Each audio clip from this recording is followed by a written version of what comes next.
Friends, ये story का 36वां भाग है। अगर आपने इससे पहले वाले भाग नहीं देखे हैं तो डिस्क्रिप्शन में लिंक है, आप वहां जाकर देख सकते हो।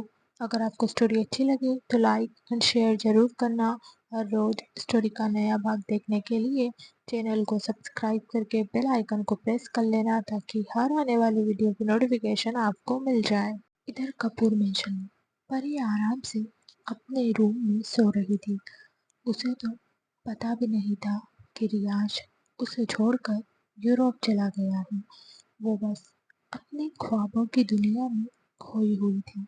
तभी उसकी नींद खुली और उसने कसमसाते हुए अपने आसपास हाथ घुमाया ताकि वो रियाज की बाहों में सुकून से अपनी आंखें खोले।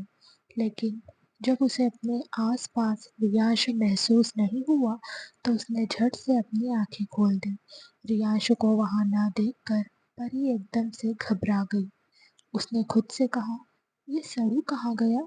उसने चारों तरफ अपनी नजरें घुमाई लेकिन रियाज उसे कहीं नहीं दिखा। उसने जल्दी से उठकर रियाज की शर्ट पहनी और वॉशरूम में चली गई। रियाज वहां पर भी नहीं था।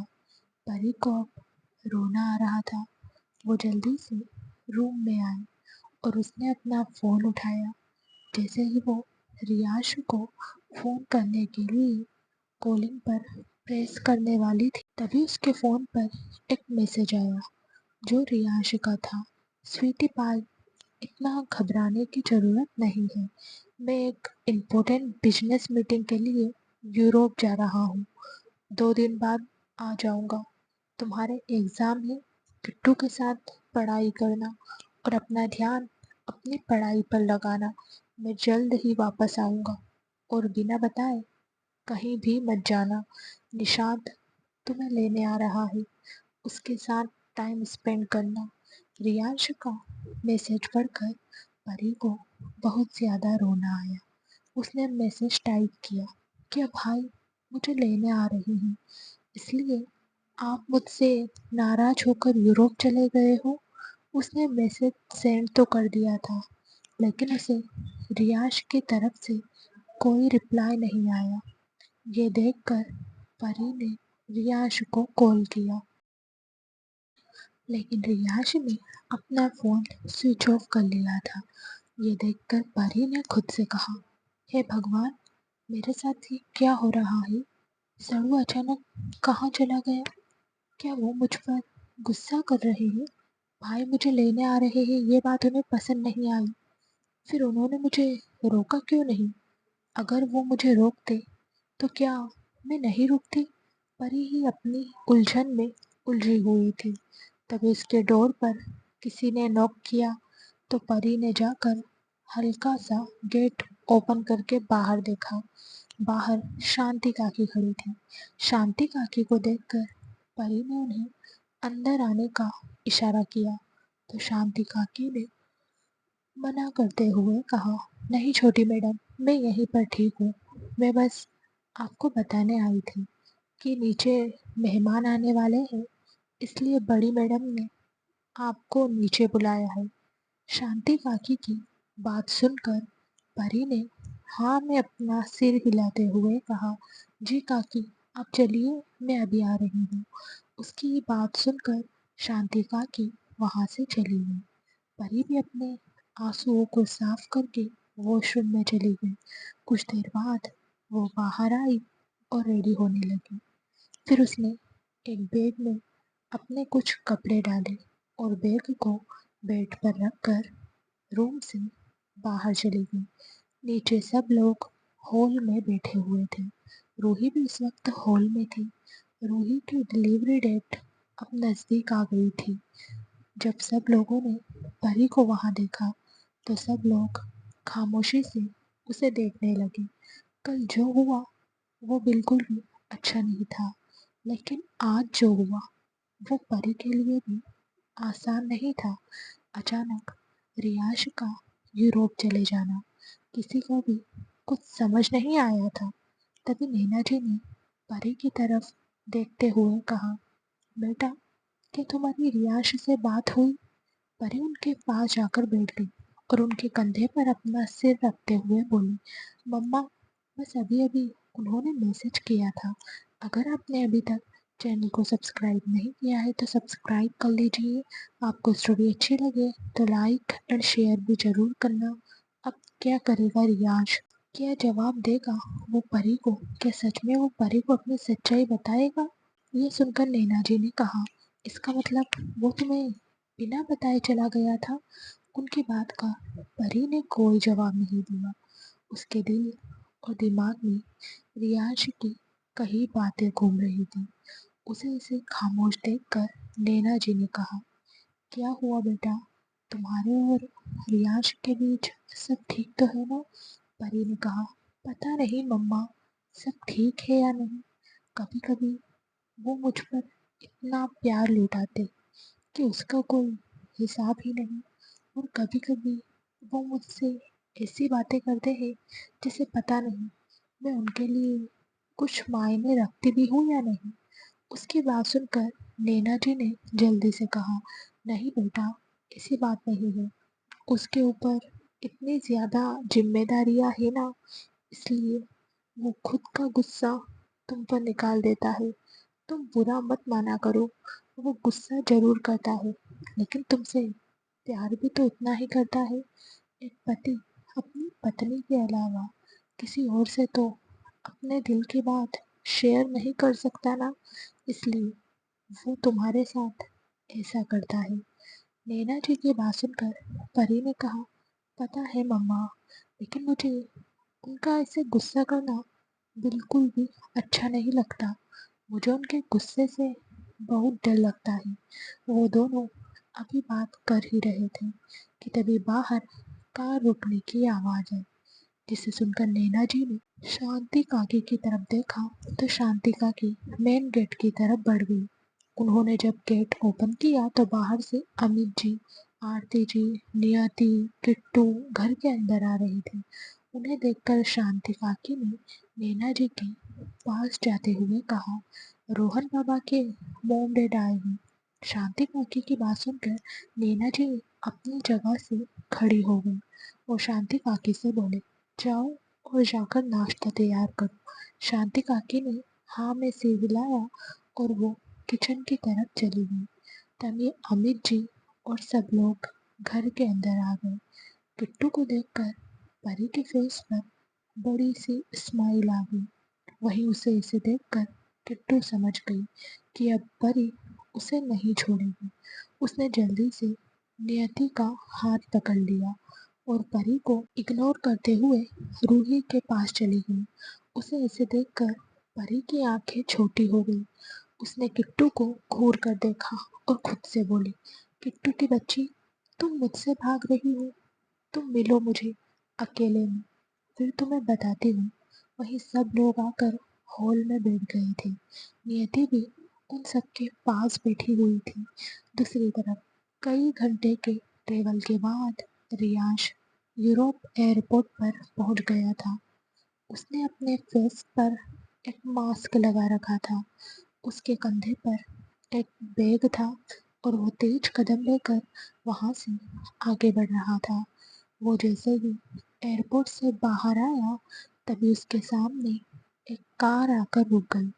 रियांश जल्दी से जाकर उस कार के अंदर बैठ गया। उसके बैठते ही वो कार वहां से निकल गई।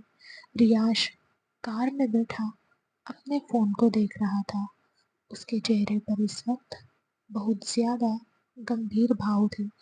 1 घंटे बाद वो कार एक घर के सामने जाकर रुकी। वो घर ज़्यादा बड़ा नहीं था और ना ही छोटा था, लेकिन वो घर काफ़ी पुराने टाइप का लग रहा था। अगर आपने अभी तक चैनल को सब्सक्राइब नहीं किया है तो सब्सक्राइब कर लीजिए। स्टोरी अच्छी लगे तो लाइक एंड शेयर भी ज़रूर करना।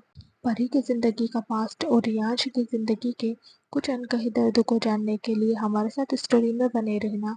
रियांश कार से बाहर आया और जल्दी जल्दी तेज कदम लेकर उस घर की तरफ चला गया। उसने गेट पर नॉक किया तो किसी ने गेट ओपन किया। जैसे ही गेट ओपन हुआ, रियांश की आंखें एकदम गहरी हो गई। उसके सामने एक बूढ़ा आदमी खड़ा था जिसके चेहरे पर काफ़ी ज़्यादा झुर्रियाँ थी। और वो हल्का-सा झुका हुआ था। उसे देखकर पता चल रहा था कि वो 70 की एज के ऊपर होगा। उनके सिर पर पट्टी बंधी हुई थी, जैसे उन्हें किसी ने मारा हो। उन्हें ऐसे देखकर रियांश की आंखें एकदम गहरी हो गई।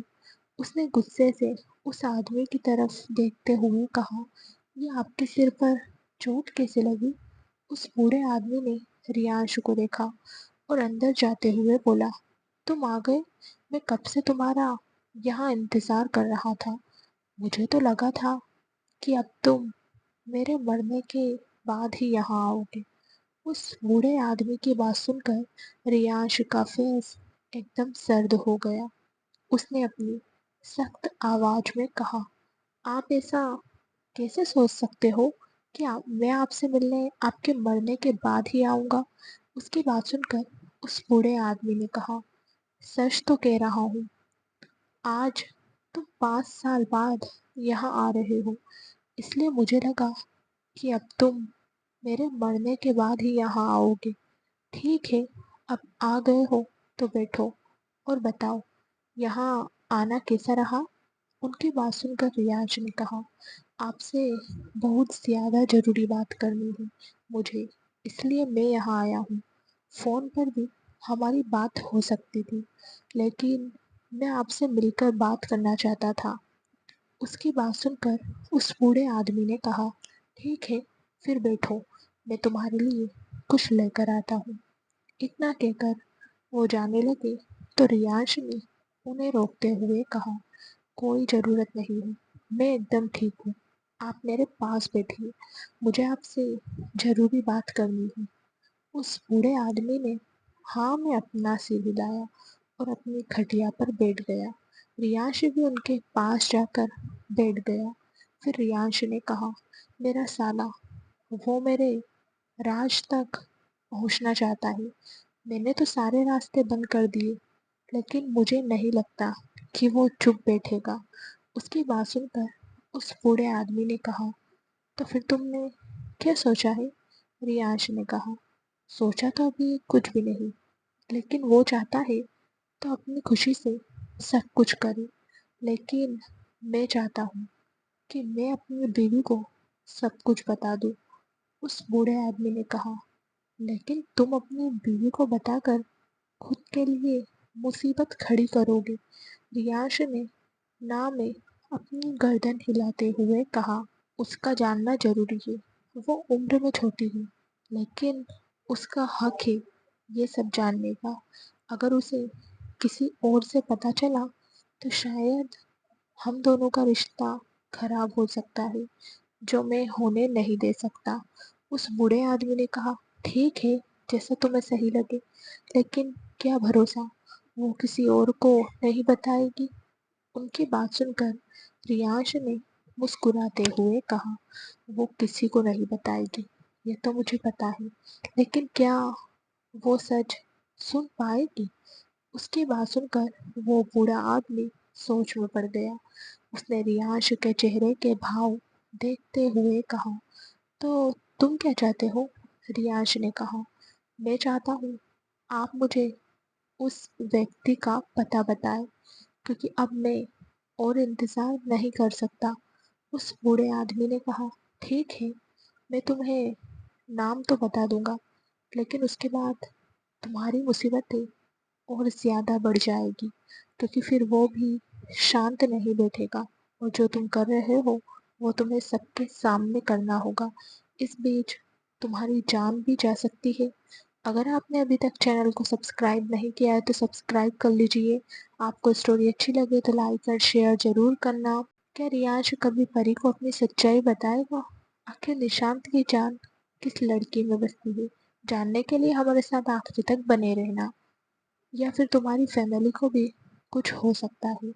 उनकी बात सुनकर रियांश ने कस कर अपने हाथों की मुट्ठियां बनाई और गुस्से से बोला, पता है, इसी वजह से तो मैं अब तक शांत बैठा था, लेकिन मैं कब तक शांत बैठूंगा? पूरी लाइफ मुझे ऐसे नहीं रहना। अब जो होगा देखा जाएगा। उस बूढ़े आदमी ने कहा, ठीक है, फिर मैं तुम्हें सब कुछ बता दूंगा। वो दोनों अभी बात कर ही रहे थे कि तभी फिर से डोर नॉक होने की आवाज आई, जिसे सुनकर रियांश ने उस बूढ़े आदमी की तरफ देखा तो उस बूढ़े आदमी ने अपने कंधे उचकाते हुए कहा, इस टाइम कौन आ सकता है? रियांश ने कहा, आप यहीं बैठिए, मैं देख कर आता हूँ। इतना कहकर वो अपनी जगह से उठ गया। उसने जाकर गेट ओपन किया। जैसे ही गेट ओपन हुआ, उसके सामने रोहन और रोनित खड़े थे। उन दोनों को देखकर रियांश की आंखें एकदम छोटी छोटी हो गई। वो गुस्से से उन दोनों को घूरने लगा। दूसरी तरफ निशांत ने अपनी कार कपूर मेंशन के बाहर आकर रोकी। वो मेंशन के अंदर जाने लगा। वो अभी अंदर जा ही रहा था कि तभी उसे एक गार्ड ने रोक लिया और उसे देखते हुए बोला, जी सर, आप कौन? ये सुनकर निशांत ने उस गार्ड को घूरते हुए कहा, मैं यहाँ परी से मिलने आया हूँ। उस गार्ड ने निशांत को ऊपर से नीचे तक देखते हुए कहा, परी मैडम से आपको क्या काम है? निशांत ने कहा, मैं उसका भाई हूँ, उसे लेने आया हूँ। उसकी बात सुनकर उस गार्ड ने उसे अंदर जाने दिया तो निशांत ने खुद से कहा, क्या इस आदमी ने इन सबको बताया नहीं कि मैं परी को लेने आने वाला हूँ? जाने दो, उससे और क्या उम्मीद की जा सकती है? एक बार मेरी बहन मेरे पास आ जाए, वही मेरे लिए काफ़ी है। निशांत खुद से बातें करते हुए कपूर मेंशन के अंदर आ गए। जैसे ही वो अंदर आया, अपने सामने बैठे इंसान को देखकर उसके कदम अपनी जगह पर ही रुक गए, क्योंकि उसके सामने नियति बैठी थी और वो रूही के साथ हंसते हुए बातें कर रही थी। नियति को ऐसे देखकर निशांत के फेस पर भी स्माइल आ गई। वही नियति जो रूही से हंस हंस कर बातें कर रही थी, उसका ध्यान जब निशांत पर गया तो वो एकदम चुप हो गई। उसे ऐसे देखकर निशांत का चेहरा मुरझा गया। परी ने जब निशांत को देखा तो वो जल्दी से अपनी जगह से उठ गई और भागते हुए निशांत के पास जाकर उसके गले लगते हुए बोली, कैसे हो भाई आप? इतनी जल्दी आ गए, मुझे लगा आप लेट आओ। उसकी बात सुनकर निशांत ने उसके बालों को सहलाते हुए कहा, अरे ऐसे कैसे? मैं अपनी प्यारी सी गुड़िया को लेने के लिए लेट आता। उसकी बात सुनकर परी ने निशांत के पीछे देखा। वहां कोई नहीं था। उसे ऐसे देखकर निशांत ने कहा, तुम किसे ढूंढ रही हो परी? परी ने कहा, ओजस भाई नहीं आए आपके साथ? निशांत ने कहा, नहीं, उसकी ड्यूटी थी, इसलिए वो वहां चला गया। मैं अकेले ही आया हूँ। यह सुनकर परी ने कहा, आइए, मैं आपको सबसे मिलवाती हूँ। इतना कहकर वो निशांत का हाथ पकड़कर उसे सबके पास लेकर चली गई। उसने नैना जी की तरफ देखते हुए कहा, मम्मा, ये मेरे बड़े भाई हैं। इतना कहकर उसने एक एक को निशांत की पहचान बताई। तभी नैना जी ने निशांत की तरफ देखते हुए कहा, तुमसे मिलकर अच्छा लगा बेटा, आओ नाश्ता कर कर जाना। निशांत ने कहा, नहीं आंटी, मुझे कुछ ज़रूरी काम है और परी से भी ढेर सारी बातें करनी है, इसलिए अब मैं परी को लेकर जा रहा हूँ। तभी परी ने किट्टू की तरफ देखते हुए कहा, किट्टू, क्या तुम चलोगी मेरे साथ? किट्टू ने कहा, हाँ, हमें पढ़ाई करनी है, एग्ज़ाम आ रहे हैं, इसलिए मैं भी तुम्हारे साथ ही चलूँगी। उसकी बात सुनकर सबने हाँ कहा। तभी परी ने रूही के पेट पर हाथ रखते हुए प्यार से कहा, मेरे क्यूटी पाई, मैं जल्द ही तुमसे मिलने आऊंगी। अभी मुझे पढ़ाई करनी है, वरना तुम्हारे छोटे पापा फिर से अपनी नाक गुब्बारे की तरह फुला लेंगे। उसकी बात सुनकर सब लोग हंसने लगे। परी ने फिर सबको बाय कहा और वो निशांत के साथ वहां से ओजस के घर की तरफ निकल गई। वही नियति निशांत को जाते हुए देख रही थी। उसने निशांत को देखकर कुछ भी रिएक्ट नहीं किया था। कुछ देर बाद निशांत परी और किट्टू को लेकर ओजस के घर पहुंच गया। जब वो घर के अंदर आया तो वहां पहले से ही लक्ष्य बैठा हुआ था। लक्ष्य को देखकर निशांत ने उसके गले लगते हुए कहा, कैसे हो तुम? तो लक्ष्य ने कहा, इतना बड़ा झटका देकर पूछ रहे हो कि कैसे हो? उसकी बात सुनकर निशांत ने कहा, झटका तो तुझे अब मिलने वाला है। अगर आपने अभी तक चैनल को सब्सक्राइब नहीं किया है तो सब्सक्राइब कर लीजिए। स्टोरी अच्छी लगे तो लाइक और शेयर जरूर करना। क्या रियांश कभी परी को अपनी सच्चाई बताएगा?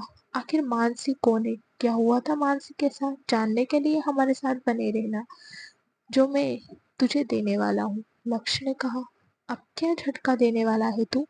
निशांत ने उसे देखते हुए कहा, उस दिन वहां पर एक न, दो नहीं, तीन लड़कियां थी। और वो कौन थी मुझे ये भी पता चल गया है। बस इतना ही नहीं, उन दो लड़कियों की केस फाइल की गई थी और वो केस एक ही दिन में बंद कर दिया गया था। उसकी बात सुनकर लक्ष्य ने हैरान होते हुए कहा, लेकिन हमने तो कोई केस फाइल नहीं किया था, फिर केस ओपन होकर बंद कैसे हुआ? निशांत ने कहा, बहुत बड़ा झोल हुआ है, इसलिए मैंने तुझे यहाँ बुलाया। मैं उन सब चीज़ों के बारे में पता लगा रहा हूँ। मुझे तुम्हारी मदद चाहिए थी, इसलिए मैंने तुम्हें यहाँ बुलाया। अब आधी उम्मीद तो परी से ही, क्योंकि एक वही है जो मुझे उन दो लड़कियों के बारे में बता सकती है। उसकी बात सुनकर लक्ष्य ने हैरान होते हुए कहा, लेकिन परी हमें कैसे वहां पहुंचा सकती है? निशांत ने उसे देखते हुए कहा, तुम भूल रहे हो परी किसकी वाइफ है? ये सुनकर लक्ष्य ने अपने बालों में हाथ फेरते हुए कहा, इतने सालों बाद ये बात सामने आई है, और वो भी ऐसे। मेरा तो दिमाग काम नहीं कर रहा यार। निशांत ने उसकी बात का कोई जवाब नहीं दिया। वो परी के पास जाकर बैठ गया। वही सार्थक जब घर आया तो उसने देखा वहां मलिष्का नहीं थी। मलिष्का को वहां ना देखकर उसने अपने गार्ड से मलिष्का के बारे में पूछा, लेकिन उसे किसी ने कोई जवाब नहीं दिया। ये देखकर सार्थक बहुत ज्यादा गुस्से में आ गया।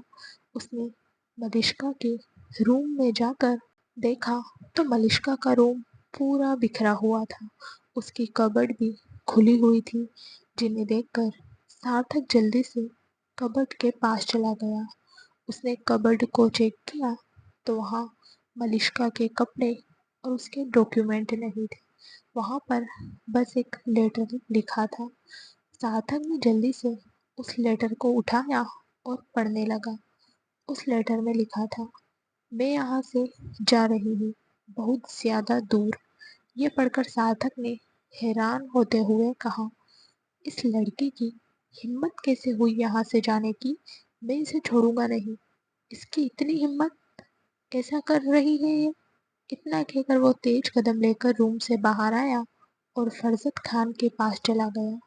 जो फरजत खान के रूम में सार्थक आया तब उसे फरजत खान किसी से फोन पर बात करते हुए सुनाई दिया। फरजत खान की बात सुनकर सार्थक की आंखें हैरानी से बड़ी बड़ी हो गई। उसका चेहरा गुस्से से लाल हो गया था। उसने तेजी से गेट पर एक लात मारी और अंदर जाकर फरजत खान की कॉलर पकड़ ली।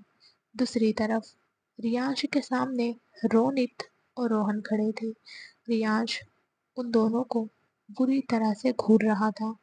उसे ऐसे देखकर रोनित रोहन के पीछे जाकर छुप गया, तो रोहन ने जल्दी से उसके हाथ को पकड़ा और उसे खींचकर रियांश के सामने लाकर खड़ा कर दिया।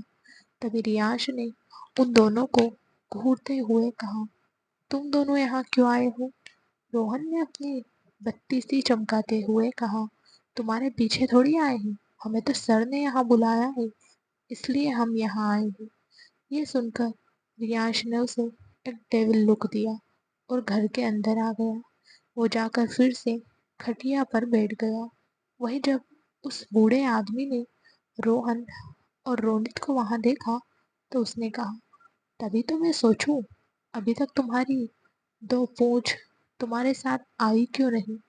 मैंने सोचा और देखो, तुम्हारी पूंछ हाजिर हो गई। उनकी बात सुनकर रोहन और रोनित ने मुस्कुराते हुए कहा, आपने सही कहा सर, अब क्या करें। हमने इतनी टाइट पकड़ रखी है कि ये छूटती ही नहीं। उनकी बात सुनकर उस बूढ़े आदमी ने कहा, वैसे मुझे पता चला तुमने शादी कर ली है। अच्छी बात है। अब अपनी अपनी बीवी को अपना अपना सच बता दो, और कितना छुपा कर रखोगे। तभी रियाज ने उनकी बात को बीच में काटते हुए कहा, सर अब आप ये सब छोड़िए, मुझे उन तीनों का नाम बताइए।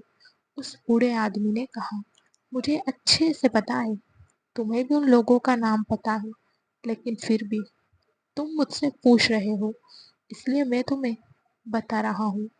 एक तो है फरजत खान। अगर आपने अभी तक चैनल को सब्सक्राइब नहीं किया है तो सब्सक्राइब कर लीजिए। स्टोरी अच्छी लगे तो लाइक एंड शेयर जरूर करना। क्या परी कभी रियांश का पास्ट जान पाएगी? आखिर निशांत को रियांश की कौन सी बात पता चली है? जानने के लिए हमारे साथ बने रहना। वो बूढ़ा आदमी आगे और नाम लेता, उससे पहले ही रियांश ने कहा, दूसरा है गजेंद्र तिवारी और तीसरा है विलास शेट्टी। जैसे ही रियांश ने विलास शेट्टी का नाम लिया, उसका चेहरा गुस्से से भर गया। इस वक्त जैसे उसकी रगों में खून नहीं, बल्कि गुस्सा बह रहा था। उसका पूरा शरीर लाल पड़ गया था। वो गुस्से से कांप रहा था। उसे ऐसे देखकर रोनित और रोहन ने उसके कंधे पर हाथ रखते हुए कहा, अब चुप बैठने की नहीं, एक्शन मोड में आने की जरूरत है। इसलिए अपने गुस्से को बचा कर रखो, हम भी तो तुम्हारे साथ हैं। उनकी बात सुनकर रियांश ने हाँ में अपना सिर हिलाया। तभी उस बूढ़े आदमी ने कहा, ठीक है, चलो अब मेरे साथ। इतना कहकर वो तीनों को लेकर वहां से चला गया। दूसरी तरफ सार्थक के घर पर सार्थक ने गुस्से से फरजत खान को जमीन पर पटक दिया और उसके सीने पर अपना पैर रखते हुए बोला, तुम्हारी हिम्मत कैसे हुई मुझसे इतना बड़ा झूठ बोलने की? नमक हराम, तुमने मेरे घर पर रहकर मेरा नमक खाया और ऊपर से इतना बड़ा सच मुझसे छुपाया। मैं तुम्हें आज जान से मार दूंगा। तुमने हम सब की जिंदगी बर्बाद कर दी।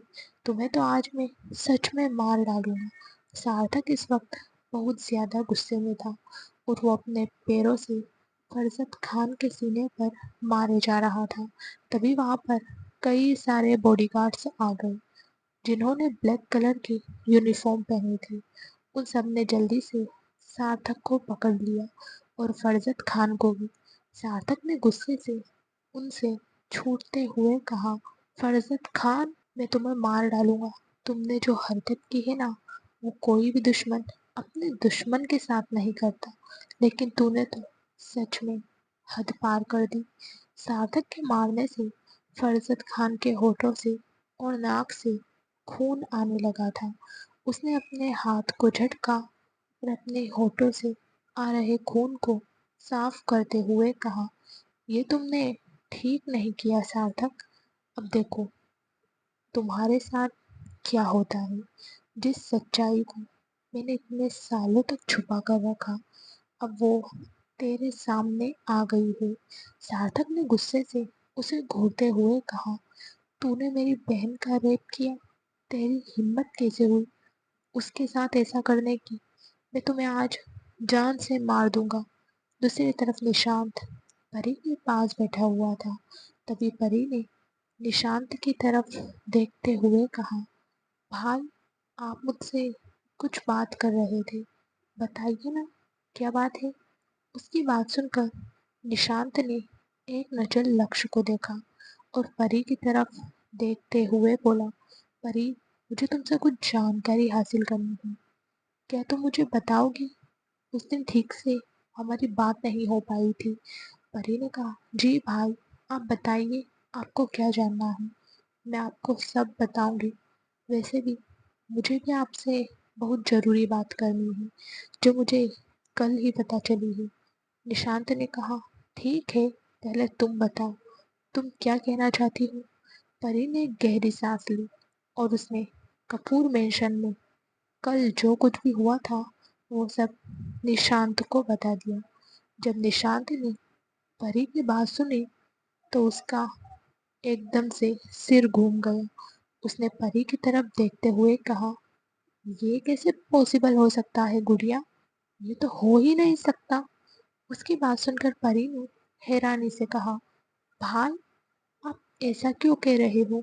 माना कि सरू झूठ बोल सकते हैं, लेकिन उसकी फैमिली, मुझे तो ये बात दादू ने कही है, वो सब मुझसे क्यों झूठ बोलेंगे? उसकी बात सुनकर निशांत चुप हो गया।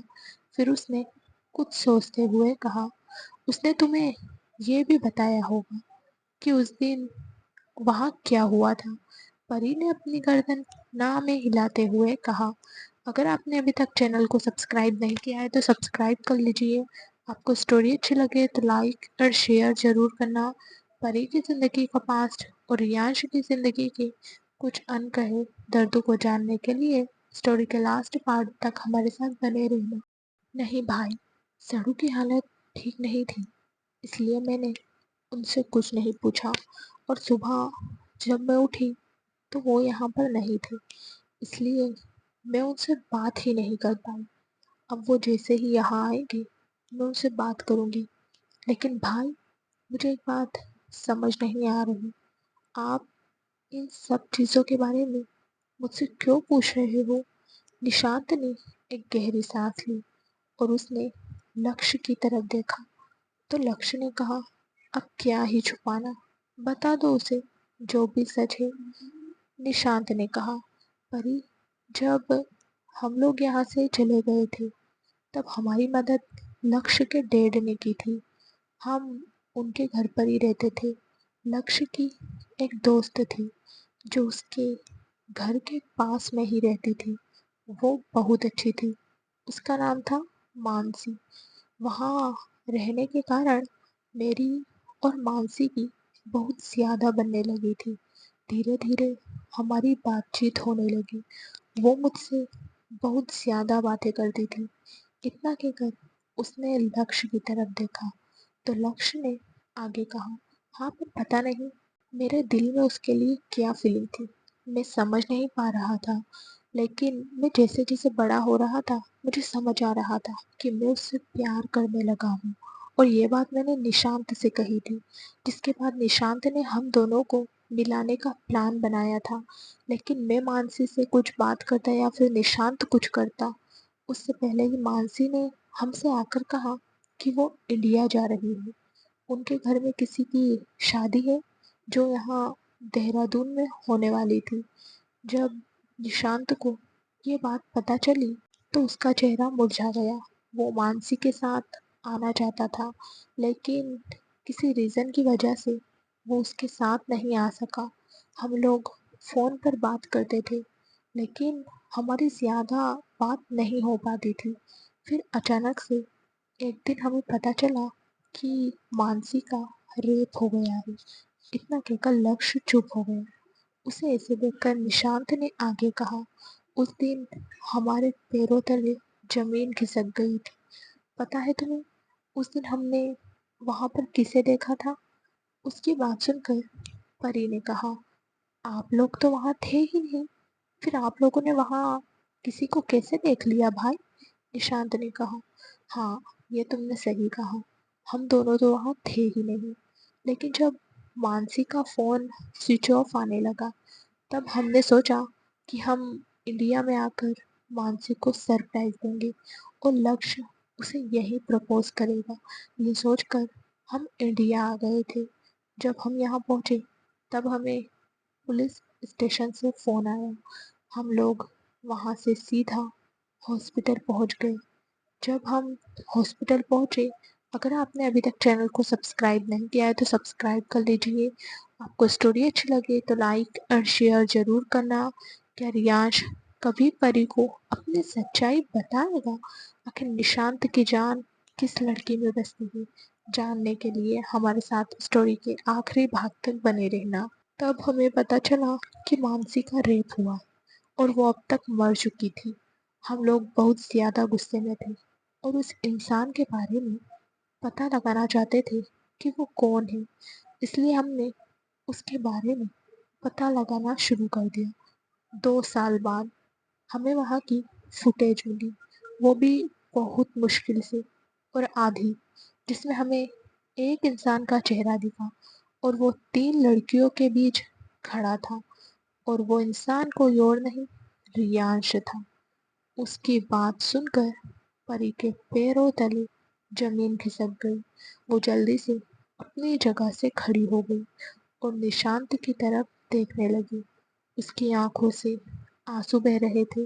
उसके चेहरे पर इस वक्त कोई भाव नहीं थे। उसका शरीर हल्का हल्का कांप रहा था।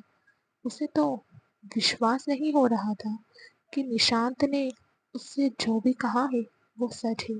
परी को अब धीरे धीरे समझ आ रहा था कि निशांत रियांश से क्यों इतना ज्यादा चिढ़ता है। उसका चेहरा गुस्से से लाल हो गया। उसने निशांत पर चिल्लाते हुए कहा, भाई, आपको पता भी है आप क्या कह रहे हो? आप ऐसे कैसे उन पर इतना बड़ा इल्जाम लगा सकते हो?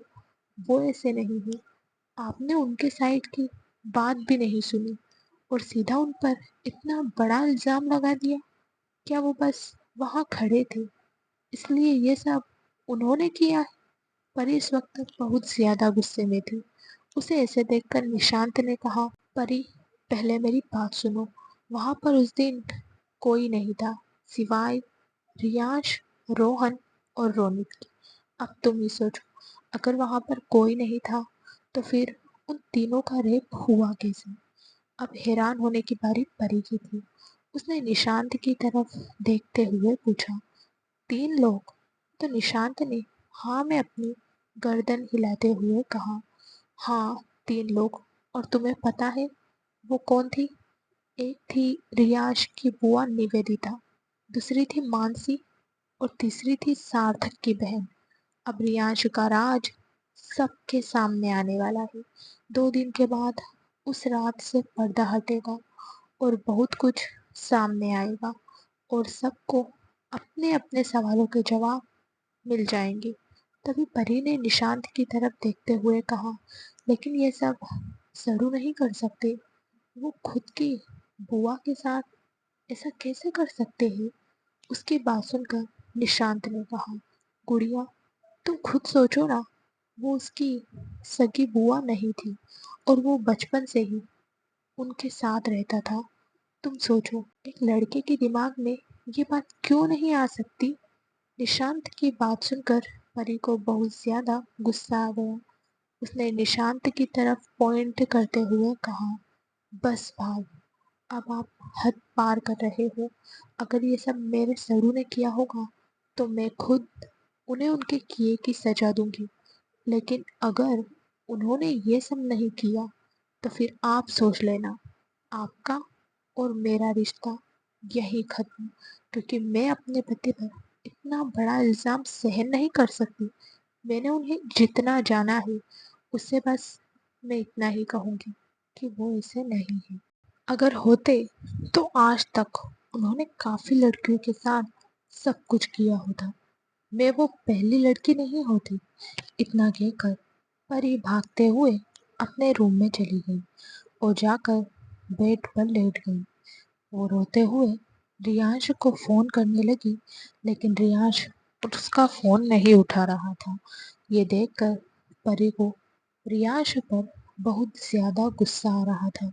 उसने ना जाने कितनी बार रियांश को फोन किया, लेकिन रियांश ने उसका फोन नहीं उठाया। तभी उसे किट्टू की आवाज आई, रुको, मैं रोहन को फोन करती हूँ। किट्टू की बात सुनकर परी ने उसे कोई जवाब नहीं दिया। वो लगातार रियांश को फोन करती रही। अगर आपने अभी तक चैनल को सब्सक्राइब नहीं किया है तो सब्सक्राइब कर लीजिए। स्टोरी अच्छी लगी तो लाइक एंड शेयर जरूर करना। क्या परी कभी रियांश का पास्ट जान पाएगी? आखिर निशांत को रियांश की कौन सी सच्चाई पता है? जानने के लिए हमारे साथ स्टोरी में आखिरी तक बने रहना। उसे ऐसे देखकर किट्टू परेशान हो गई। उसने रोहन को फोन किया। दूसरी तरफ से रोहन ने फोन उठाया। ये देखकर किट्टू ने जल्दी से कहा, अगर आप रियांश जीजू के साथ हो तो प्लीज आप उन्हें फोन दीजिए। उसकी बात सुनकर रोहन कुछ बोलने ही वाला था कि तभी किट्टू ने कहा, प्लीज आप अभी कोई सवाल मत करिए। ये सुनकर रोहन ने अपना फोन जल्दी से रियांश की तरफ बढ़ाते हुए कहा, बात करो, तुम्हारे लिए फोन है। रियांश ने उसके हाथ से फोन लिया तो दूसरी तरफ से किट्टू ने कहा, जीजू प्लीज 2 मिनट। इतना कहकर उसने फोन स्पीकर पर डाला और परी की तरफ बढ़ाते हुए कहा, तुम्हारा फोन।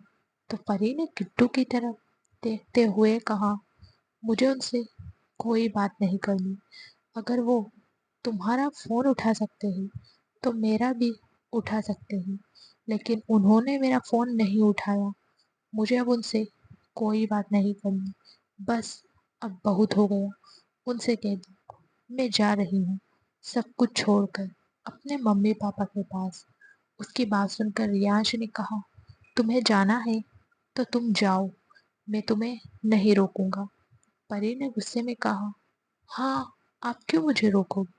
मैं होती कौन हूँ जो आप मुझे रोकोगे? दूसरी तरफ से रियांश ने कहा, गुस्सा क्यों कर रही हो? फोन साइलेंट पर था इसलिए पता नहीं चला। बताओ, तुम फोन क्यों कर रही थी? परी ने गुस्से से अपने फोन को देखा और बोली, सॉरी कोबरा, कालिया कहीं का नाग। मैंने जो भाई के मुंह से सुना, क्या वो सच है? उसकी बात सुनकर रियांश ने अपनी आंखें बंद कर दी। वो कुछ बोलना चाहता था लेकिन उसके मुंह से शब्द नहीं निकल रहे थे। तभी परी के कान में गोली चलने की आवाज आई और फिर वहां से रोहन और रोनित की चिल्लाने की आवाज आई, जिसे सुनकर परी के हाथ से फोन छूटकर नीचे गिर गया। दूसरी तरफ रियांश परी से फोन पर बात कर रहा था। जब उसने परी की बात सुनी तो उसने अपनी आंखें कसकर बंद कर ली थी, क्योंकि उसे अच्छे से पता था कि निशांत ने परी से क्या कहा होगा। वो इसी सोच में गुम था। तभी गोली चलने की आवाज आई थी, जो गोली रियांश के पास से होकर गुजर गई थी। ये देखकर रोहन और रोनित की चीख निकल गई। वहीं रियांश ने जल्दी से फोन कट किया और वो साइड में हो गया था, जिससे वो गोली उसके बाजू से होकर गुजर गई थी। वहीं रोहन और रोनित रियांश के पास चले गए। तभी रियांश ने हैरानी से सामने देखा। वहां पर वो बूढ़ा आदमी अपने हाथ में गन लेकर खड़ा था और वो रियांश को ही देख रहा था। तभी रियांश ने उसे देखते हुए कहा, क्या हुआ सर? उसकी बात सुनकर उस बूढ़े आदमी ने कहा, मैं देख रहा था तुम्हारा ध्यान अपने फोन पर कितना है और कितना अपने आसपास है। उनकी बात सुनकर रियांश मुस्कुरा दिया और गुरूर के साथ बोला, आपसे ही ट्रेनिंग ली है। सब लोग मुझे किंग कोबरा के नाम से ऐसे ही नहीं जानते। उसकी बात सुनकर वो बूढ़ा आदमी हंसने लगा। वहीं रियांश ने रोहन को उसका फोन दिया और उस बूढ़े आदमी की तरफ चला गया।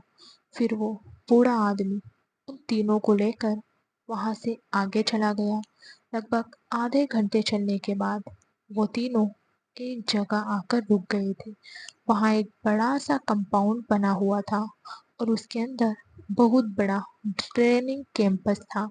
उस कैंपस को देखकर रोनित, रियांश और रोहन के फेस पर एक स्माइल आ गई। उन तीनों ने एक दूसरे को देखा और जल्दी से कैंपस के अंदर चले गए। उन्हें ऐसे देखकर उस बूढ़े आदमी के फेस पर भी स्माइल आ गई। उस कैंपर के अंदर बहुत सारे लड़के थे। कुछ कम उम्र के थे तो कुछ ज्यादा उम्र के। उन्हें आर्मी फोर्स की ट्रेनिंग दी जा रही थी। तभी रोहन ने रोनित और रियांश की तरफ देखते हुए कहा, आज कितने सालों बाद हम यहाँ आए हैं। कितना अच्छा लग रहा है। सच कह रहा हूँ, जो दिन हमने यहाँ गुजारे हैं वो दिन तो मैं अब भी याद करता हूँ। उसकी बात सुनकर रियांश ने उस कैंपस को देखते हुए कहा, आज मेरे अंदर और ज्यादा जुनून भर गया है। जिस वजह से मैं यहाँ आया था उस वजह का हिसाब लेना है। उसकी बात सुनकर उस बूढ़े आदमी ने उनकी तरफ आते हुए कहा, तभी तो तुम्हें यहाँ लेकर आया हूँ, ताकि तुम्हें फिर से वो सब याद आ जाए और तुम जिस काम के लिए यहाँ थे उस काम को अंजाम दो। मेरे शेर, हो जाओ तैयार, लग जाओ अपने काम पर। आज तक तुम सबसे छुपते हुए अपने काम को अंजाम दे रहे थे, अब सबके सामने दो। तभी रोनित का फोन रिंग हुआ। उसने फोन उठाकर देखा तो उसे अपने गार्ड का फोन आ रहा था, जिसे देखकर रोनित ने जल्दी से फोन उठा लिया। अगर आपने अभी तक चैनल को सब्सक्राइब नहीं किया है तो सब्सक्राइब कर लीजिए। स्टोरी अच्छी लगे तो लाइक एंड शेयर भी जरूर करना। अब क्या करेगा रियाज, क्या जवाब देगा वो परी को? क्या सच में वो परी को अपनी सच्चाई बताएगा? जानने के लिए हमारे साथ बने रहे। दूसरी तरफ से एक गार्ड की आवाज आई, सर, फरजत खान को पकड़ लिया गया है। सार्थक को भी उसका सच पता चल गया है और वो फरजत खान को मारना चाहता है। हमने उन दोनों को रोक रखा है। अगर बॉस आपके साथ है तो उन्हें इन्फॉर्म कर दो। उनका फोन लग तो रहा है लेकिन वो फोन नहीं उठा रहे। उस गार्ड की बात सुनकर रोनित ने जल्दी से रियांश को देखा और डेविल स्माइल के साथ बोला, बॉस, मछली जाल में फंस गई है। उसकी बात सुनकर रियांश के फेस पर भी डेविल स्माइल आ गई और वो बहुत खतरनाक तरीके से बोला, अब आएगा असली मजा। उन्हें ऐसे देखकर उस बूढ़े आदमी ने रियांश की तरफ देखते हुए कहा, अब तुम यहाँ पर मत रुको, तुम यहाँ से चले जाओ। कहीं इन सब का असर तुम्हारी फैमिली और तुम्हारी बीवी पर ना पड़ जाए। रियांश ने कहा, ठीक है, अब हम निकलते हैं, मैं बाद में आऊँगा यहाँ पर। उस बूढ़े आदमी ने कहा, लेकिन मेरे मरने से पहले आ जाना। उनकी ये बात रियांश को अच्छी नहीं लग रही थी। उसने घूर कर उस बूढ़े आदमी को देखा और कहा, अगर आपको ऐसा कहना है तो हम यहाँ नहीं आएंगे। उस बूढ़े आदमी ने मुस्कुराते हुए कहा, हो ही नहीं सकता, अब जाने की तैयारी करो, तुम्हारी गाड़ी तुम्हारा बाहर इंतजार कर रही है। उनकी बात सुनकर रियांश, रोनित और रोहन ने झुककर उनके पैर छुए और उन्हें सैल्यूट करके वो तीनों वहां से निकल गए। तभी रोहन ने रोनित की तरफ देखते हुए कहा, पता है तुम्हारी बात सुनकर मैं कितना ज्यादा डर गया था। मुझे लगा रियांश पता नहीं यहाँ क्या करने आया है। उसकी बात सुनकर रियांश ने कहा, इसीलिए मैंने तुम दोनों को बताया नहीं था, क्योंकि मैं तो सिर्फ यहाँ सर से मिलने आया था। उसकी बात सुनकर उन दोनों का मुंह बन गया। इधर देहरादून में परी का रो रो कर बुरा हाल हो गया था। उसने किट्टू की तरफ देखते हुए कहा, तुम जल्दी से उन्हें फोन करो। किट्टू ने भी गोली की आवाज सुन ली थी क्योंकि फोन स्पीकर पर था। उसने जल्दी से रोहन को फोन किया, लेकिन इस बार रोहन का फोन नहीं लग रहा था, जिससे वो दोनों ही परेशान हो गई। परी रोते हुए रूम से बाहर आई और वो भागते हुए गेट से बाहर जाने लगी। उसे ऐसे देखकर निशांत और लक्ष्य हैरान हो गए। निशांत ने परी को आवाज लगाते हुए कहा, गुड़िया, तुम कहाँ जा रही हो? क्या बात है? किट्टू भी परी के पीछे भागते हुए आ रही थी। उसने परी को आवाज लगाते हुए कहा, परी रुक जाओ, मैं एक बार फिर फोन करती हूँ ना, देखो सब कुछ ठीक होगा। तुम कहाँ जा रही हो परी?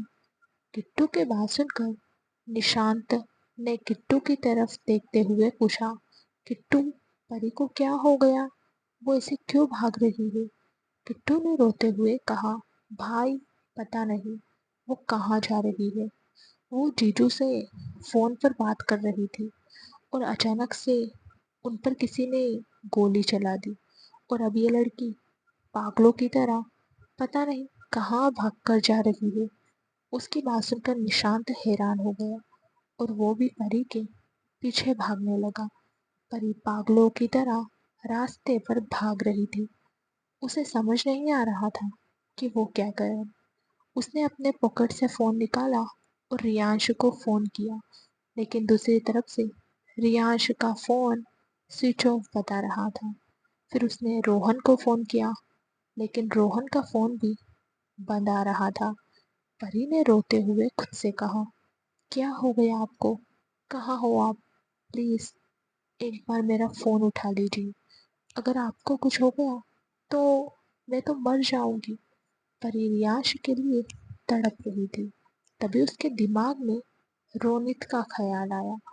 उसने जल्दी से रोनित को फ़ोन किया।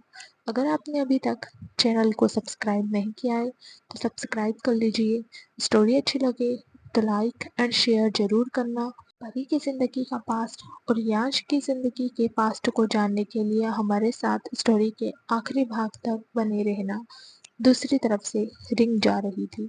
2-3 रिंग के बाद रोनित ने फ़ोन उठाया। ये देखकर परी ने रोते हुए कहा, रोनित भाई, उन्हें क्या हुआ है? वो ठीक तो है? उसकी बात सुनकर रोनित हैरान हो गया और वो रियांश की तरफ देखने लगा। उसने रियांश को फ़ोन देते हुए कहा, ये भाभी क्यों रो रही है? रियांश ने उसके हाथ से फ़ोन लिया और परी से हल्के गुस्से में बोला, क्या हुआ स्वीटी पाई? तुम रो क्यों रही हो? रियांश की आवाज़ सुनकर परी को तो सुकून मिल गया। उसने रोते हुए कहा, आप ठीक तो है? आपको कुछ हुआ तो नहीं? उसकी आवाज़ में परेशानी साफ साफ झलक रही थी। वहीं उसकी बात सुनकर रियांश को समझ आया कि परी गोली की आवाज़ सुनकर परेशान हो गई है। उसने गहरी सांस लेते हुए कहा, स्वीटी पाई, मैं ठीक हूँ। तुम अपना ख्याल रखो। मैं सुबह तक घर आ जाऊंगा। उसकी बात सुनकर परी ने रोते हुए फोन कट कर दिया। वो रियाज से काफी ज्यादा गुस्से थी। वो वहीं सड़क पर घुटनों के बल बैठ गई, क्योंकि ज्यादा तेज भागने के कारण उसकी सांसें फूलने लगी थी। तभी वहां पर निशांत और किट्टू आ गई। इधर कपूर मेंशन में परी के जाने के बाद सब लोग अपने अपने काम पर चले गए थे। रुद्र ऑफिस जाने के लिए रेडी हो रहा था। वहीं रूही इस वक्त हॉल में नैना जी के पास बैठी थी। नियति भी वही थी। आरती जी और नैना जी आपस में बातें कर रही थी। तभी रूही के पेट में हल्का सा दर्द होने लगा, जिससे उसने अपने पेट पर हाथ रख लिया। उसका दर्द अब धीरे धीरे बढ़ने लगा था, जिससे उसकी सांस ऊपर नीचे हो रही थी। उसे ऐसे देखकर नियति घबरा गई और नैना जी की तरफ देखते हुए बोली, आंटी देखो ना, भाभी को क्या हो रहा है? नियति की बात सुनकर नैना जी ने रूही की तरफ देखा। रूही को लेबर पेन स्टार्ट हो गया था। उसे ऐसे देखकर नैना जी परेशान हो गई। उन्होंने जल्दी से शांति काकी से कहा, रुद्र को जल्दी बुलाओ। तो शांति काकी रुद्र को बुलाने चली गई। कुछ देर बाद रुद्र नीचे आया। रूही को ऐसे देखकर रुद्र भी परेशान हो गया। रूही दर्द से चिल्ला रही थी। रुद्र ने जल्दी से आगे बढ़कर रूही को अपनी गोद में उठाया और वो भागते हुए बाहर चला गया। उसने रूही को जल्दी से कार में बैठाया और वो खुद भी रूही के पास बैठ गया। उनके बैठते ही ड्राइवर ने कार स्टार्ट की और वो हॉस्पिटल की तरफ निकल गए। रूही को बहुत ज़्यादा दर्द हो रहा था, जिस वजह से वो रुद्र का हाथ दबा रही थी। रुद्र ने रूही के हाथ को सहलाते हुए कहा, शांत हो जाओ रूही। अगर आपने अभी तक चैनल को सब्सक्राइब नहीं किया है तो सब्सक्राइब कर लीजिए। स्टोरी अच्छी लगे तो लाइक और शेयर भी ज़रूर करना। क्या परी कभी रियांश का पास्ट जान पाएगी? आखिर निशांत को रियांश की अब कौन सी सच्चाई पता चली है? जानने के लिए हमारे साथ आखिरी तक बने रहना। सब ठीक हो जाएगा। कुछ देर बाद वो हॉस्पिटल पहुंच गए। रुद्र ने रूही को अपनी गोद में उठाया और वो हॉस्पिटल के अंदर चला गया। वहाँ के डॉक्टर ने जैसे ही रुद्र को देखा तो वो घबरा गए। उन्होंने जल्दी से रूही को ऑपरेशन थिएटर के अंदर ले लिया। इधर दूसरी तरफ परी रोड पर बैठी थी। वो अपनी बढ़ती हुई सांसों को काबू करने की कोशिश कर रही थी। तभी किट्टू उसके पास आकर उसकी पीठ को सहलाने लगी। किट्टू को देखकर परी ने कहा, वो एकदम ठीक है और वो आ रहे हैं कल सुबह। किट्टू ने उसे अपने गले से लगाते हुए कहा, अब तू शांत हो जा। उसकी बात सुनकर परी ने हाँ में अपना सिर हिलाया। तभी निशांत ने परी की तरफ देखते हुए हल्के गुस्से में कहा, पागल लड़की, इतनी सी बात के लिए ऐसे पागलों की तरह भाग कर आ गई। अगर तुम्हें कुछ हो जाता तो? परी ने मुस्कुराते हुए कहा, मुझे कुछ नहीं होगा भाई, मैं एकदम ठीक हूँ। तभी उसका फोन रिंग हुआ। उसने अपने हाथ में पकड़े फोन को देखा तो उसे नैना जी का फोन आ रहा था। परी ने जल्दी से फोन उठाया तो दूसरी तरफ से नैना जी की आवाज आई, रूही को लेबर पेन स्टार्ट हो गया है, हम उसे लेकर हॉस्पिटल आए हैं, तुम भी जल्दी से आ जाओ। नैना जी की बात सुनकर परी की मायूसी एक झटके में ही गायब हो गई। उसने खुश होते हुए कहा, मम्मा मैं अभी आ रही हूँ। इतना कहकर उसने फोन कट कर दिया और किट्टू से बोली, चलो जल्दी हॉस्पिटल, रूही भाभी को हॉस्पिटल लेकर गए हैं, हमारा बेबी आने वाला है। ये कहते हुए परी बहुत ज्यादा खुश हो रही थी। उसे ऐसे खुश होते देखकर किट्टू ने कहा, सच में तुम ना पागल हो, चलो अब यहाँ से। तभी निशांत ने कहा, रुको मैं तुम्हें छोड़ देता हूँ। इतना कहकर उसने लक्ष्य की तरफ देखा तो लक्ष्य ने कहा, तुम सब यही रुको, मैं अभी कार लेकर आता हूँ। इतना कहकर लक्ष्य वहां से कार लेने चला गया।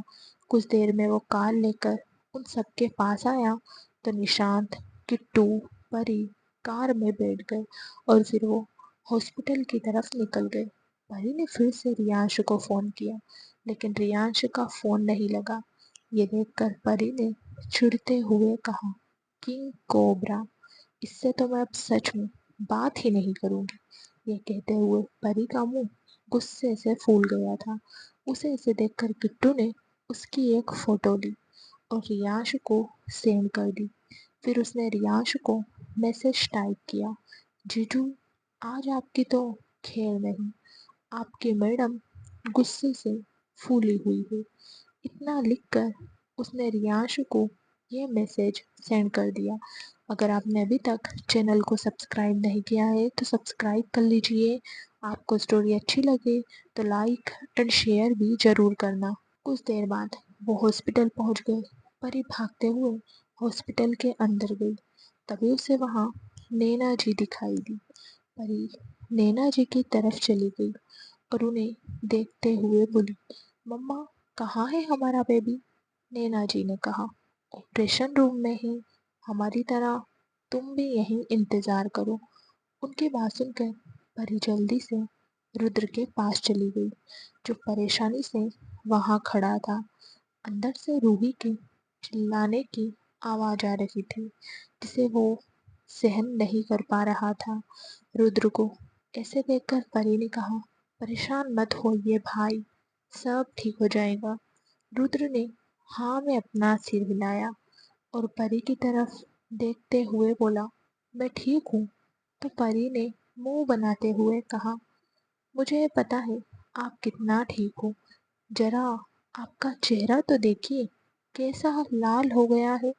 उसकी बात सुनकर रुद्र ने अपने चेहरे पर हाथ घुमाया। उसके ऐसा करते ही परी जोर जोर से हंसने लगी।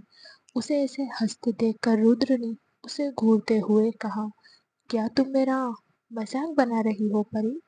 परी आगे कुछ कहती तभी उन सबके कानों में बच्चे के रोने की आवाज आई जिसे सुनकर परी के साथ साथ सबकी आंखें बड़ी हो गई।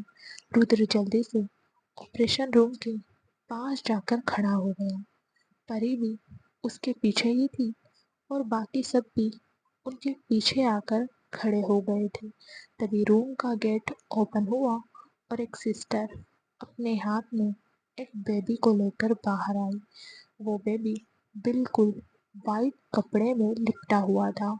रुद्र ने आगे बढ़कर सिस्टर के हाथ से उस बेबी को अपने हाथों में ले लिया। तभी उस सिस्टर ने सबकी तरफ देखते हुए कहा, बेबी गर्ल है। सिस्टर की बात सुनकर सबके फेस पर बड़ी सी स्माइल आ गई। सबसे बड़ी स्माइल तो रुद्र के फेस पर थी। उसकी आंखों से आंसू बह रहे थे। तभी मोहित जी ने रुद्र के कंधे पर हाथ रखते हुए कहा, लाओ, अब हमें हमारी पोती को दो और तुम रूही को जाकर देखो। उनकी बात सुनकर रुद्र ने हाँ में अपना सिर हिलाया।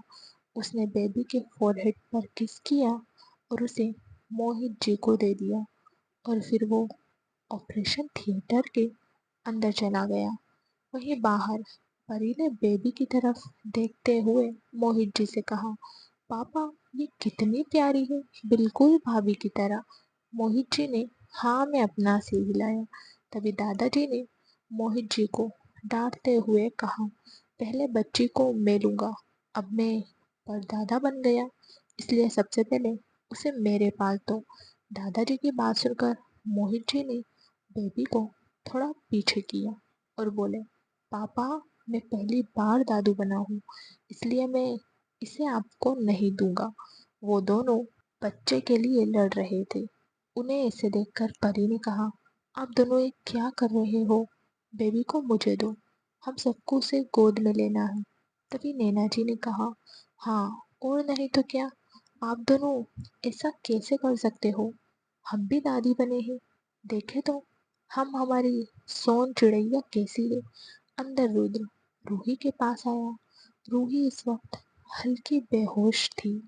रुद्र उसके पास गया और उसके फोरहेड पर किस करते हुए बोला, क्या तुम ठीक हो?